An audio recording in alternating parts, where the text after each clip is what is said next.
Hello दोस्तों, आज है जून महीने का आखिरी दिन और कल से एक नया महीना शुरू हो जाएगा। और सबसे बड़ा सवाल आज की डेट में जुलाई के अंदर क्या बिटकॉइन से कोई उम्मीद रखी जाए, तो क्या हो सकता है बिटकॉइन का प्राइस, वो बताने की कोशिश करेंगे और सबका टेक्निकल एनालिसिस करेंगे। क्योंकि बहुत ही इंपॉर्टेंट एक ब्रेकआउट लिया है या फेक आउट है, या क्या बिटकॉइन का प्राइस यहाँ से हो सकता है। क्योंकि जून महीने में तो सांस अटकी रही, कभी ये $30,000 पे फिसल जाता, फिर $40,000 आ जाता। एक बार को तो ऐसा लगा कि भैया इस बार तो गया $30,000 से नीचे।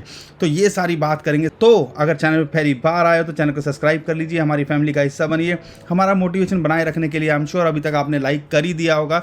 और सब्सक्राइब करना इसलिए भी ज़रूरी है क्योंकि बहुत सारी इन्फॉर्मेशन अपडेट्स होती हैं जो वीडियो के माध्यम से आपको मिलती है। कई बार आप देख के चले जाते हो, नए हो तो दोबारा वीडियो जो ढूंढोगे शायद कभी मिले ना मिले। तो ऐसी चीज़ों का फ़ायदा उठाइए और बेल भी दबा दीजिए अगर पुराने हो, ताकि जो भी अपडेट हो वो फटाफट आपको मिलती रहे।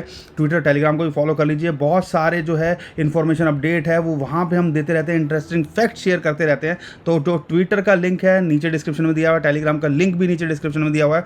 और टेलीग्राम का जो यूज़र नेम है हमारा बिटकॉइन एक्सपर्ट इंडिया ही है सिर्फ। अगर कोई आपको हमारे नाम से पैसे मांगता है या कुछ स्कैम करने की कोशिश करता है, पर्सनल मैसेज करता है, तो समझ लीजिएगा वो फ्रॉड है। हम आपसे कोई पैसे नहीं मांगते और हमें कोई आपके पर्सनल इन्फॉर्मेशन नहीं चाहिए। तो जो नीचे डिस्क्रिप्शन में लिंक दिए हुए हैं उसी को फॉलो कीजिएगा। दोस्तों, हम सबको पता है कि पीछे का जो डाटा है वो फ्यूचर बताने में हमारी मदद कर सकता है। और इसके लिए बैंक्स हो, इंस्टीट्यूशंस हो, लाखों रुपए एनालिस्ट को दे देते हैं कि बताइए फ्यूचर में क्या प्रेडिक्शन हो सकती है।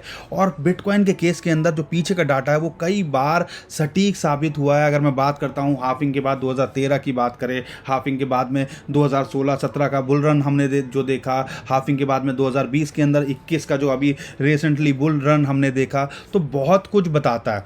तो पिछले अगर मैं बात करता हूं बिटकॉइन के प्राइस की, तो पिछले अगर जुलाई के अंदर बात करें 2014 से लेके 2020 तक सिर्फ 3 बार ऐसे मौके आए 7 में से जिसने नेगेटिव रिटर्न दिया है। लेकिन अगर मैं बात करता हूं इस साल की, तो पहले 3 महीने को अगर मैं छोड़ दूं जिसमें इसने बहुत अच्छा रिटर्न दिया है, तो पिछले 2 महीने कहीं ना कहीं हमें पैनिक भरे दिखे और कई बार ऐसा उल्टा भी हुआ।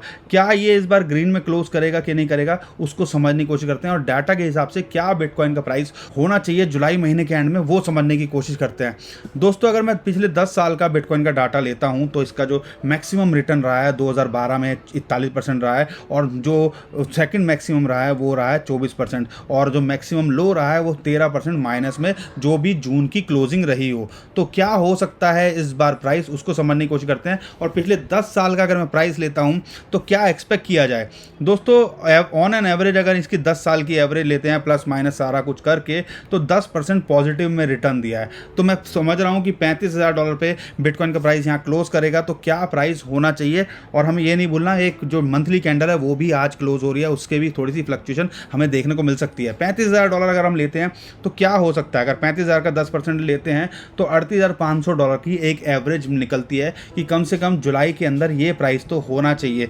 और लो कितना होना चाहिए, अगर लो की बात करें तो 13% इसने माइनस में रिटर्न दिया है। तो अगर मैं यहाँ से 35,000 लेता हूँ तो $30,000 से फिर भी बिटकॉइन का प्राइस ऊपर रहना चाहिए जुलाई के अंदर। और अगर मैं हाई की बात करता हूँ तो 41% तक रहा है, और हमारा भी एक मार्क है कि हमें लगता है कि जुलाई के अंदर हमें जो है यहाँ से 10-15 हज़ार डॉलर का एक बिग मूव दे सकता है। तो मैक्सिमम साइड में ये $50,000 तक भी जा सकता है, ऐसी हम उम्मीद कर सकते हैं बिटकॉइन से। तो दोस्तों, पास के डाटा से अगर कैलकुलेशन लेते हैं तो ये रेंज हमारी आती है $30,000 से ऊपर रहना चाहिए और $50,000 तक ये जा सकता है। तो ये तो था हमने जो डाटा पीछे का कहता है, लेकिन टेक्निकली क्या लगता है इस टाइम पे $34,600 के आसपास बिटकॉइन का प्राइस चल रहा है।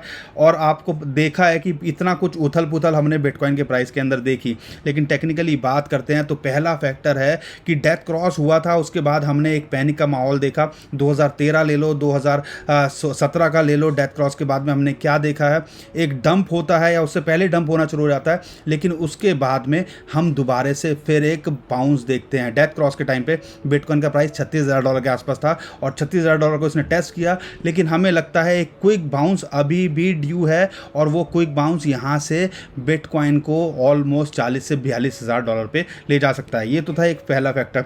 दूसरी अगर मैं बात करता हूँ, ये ट्रेंड लाइन जो है उसके अंदर कहीं ना कहीं हमें एक ब्रेकआउट देखने को मिला है और अच्छा खासा इसने पंप किया यहाँ से। और अगर अभी बात करते हैं तो इमीडिएट सपोर्ट इसको है $34,000 पे, अगर मैं लाइन के हिसाब से देखता हूँ, लेकिन हमारे हिसाब से मेजर जो सपोर्ट है वो है इसको ऑलमोस्ट $33,000। और जो एक इम्पॉर्टेंट जो सपोर्ट है या बाइंग जोन आप कह लीजिए $30,000, ये बाइंग जोन है। और कई बार हमने 4-5 बार इसके अंदर अपॉर्चुनिटी का फ़ायदा उठाया होगा। आई एम श्योर आपने भी इस चीज़ का फ़ायदा उठाया होगा, शॉर्ट टर्म में ट्रेड कर रहे हो। एक वेक ऑफ मेथड है या स्ट्रेटजी कह लीजिए या पैटर्न कह लीजिए, जिसके अंदर 5 फेजेस होते हैं। और बिटकॉइन अगर देखोगे सिमिलरली कुछ ऐसे ही चार्ट इस टाइम पे लग रहा है।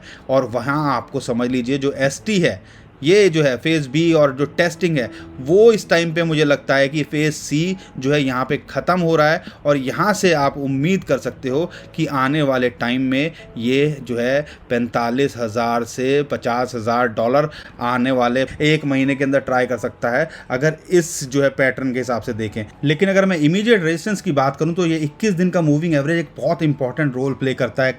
अगर ये सपोर्ट कई बार सपोर्ट बन के आता है, कई बार रेजिस्टेंस बन के आता है। अभी अगर ये देखें तो एक रेजिस्टेंस है, इमीडिएट रेजिस्टेंस की बात करें तो $35,700-600 के आसपास इसको एक रेजिस्टेंस है। अगर इसके ऊपर ब्रेक करता है तो फिर ये हमारे रेजिस्टेंस जोन में आता है, जो कि है $37,000 से $38,500। और एक जो 50 दिन का मूविंग एवरेज है वो भी अब एक रेजिस्टेंस निकल के आएगा, वो भी इसी जोन के अंदर पड़ रहा है। अगर इसके ऊपर क्लोज कर पाता है शॉर्ट टर्म में तो फिर ये इचिमोको क्लाउड के अंदर आएगा और कहीं ना कहीं यहाँ पे ये फंसता है। तो हमें एक जो पहला टारगेट मिलता है वो $42,500 से $43,000 दिखता है। और इसके ऊपर अगर ये क्लोज करता है तो फिर हम जो है इसको $47,500 से $50,000 भी देख सकते हैं इस महीने के अंदर, हमें ऐसा लगता है। तो क्या देखना है यहाँ पे, 2 चीज़ें इंपॉर्टेंट फैक्टर ध्यान रखने हैं कि पहला कि सपोर्ट को मेंटेन कर पाता है कि नहीं। $30,000 के आसपास आए एक अपॉर्चुनिटी बाइंग की बनती है, क्योंकि हमने देखा है। और डेथ क्रॉस की कैलकुलेशन भी लेते हैं तो अभी एक पंप ड्यू है जो कि इसको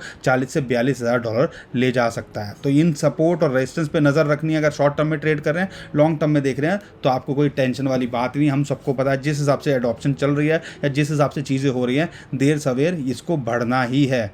तो दोस्तों आज के लिए इतना ही। आई होप आपको वीडियो पसंद आई होगी। वीडियो पसंद आई है तो लाइक कर दिएगा, शेयर कर दिएगा, ट्विटर, टेलीग्राम, व्हाट्सएप जहाँ आपको मन करे। और चैनल पर पहली बार आए हो तो सब्सक्राइब करके जरूर जाएगा। और मैं उम्मीद करता हूँ अभी तक वीडियो देख रहे हो तो लाइक तो ज़रूर करेंगे हमारा मोटिवेशन बनाए रखने के लिए। तो अभी के लिए मैं विदा लेता हूँ। खुश रहिए, मुस्कुराते रहिए, कमाते रहिए। आपके दोस्त पंकज। थैंक यू, नमस्कार, धन्यवाद, जय हिंद।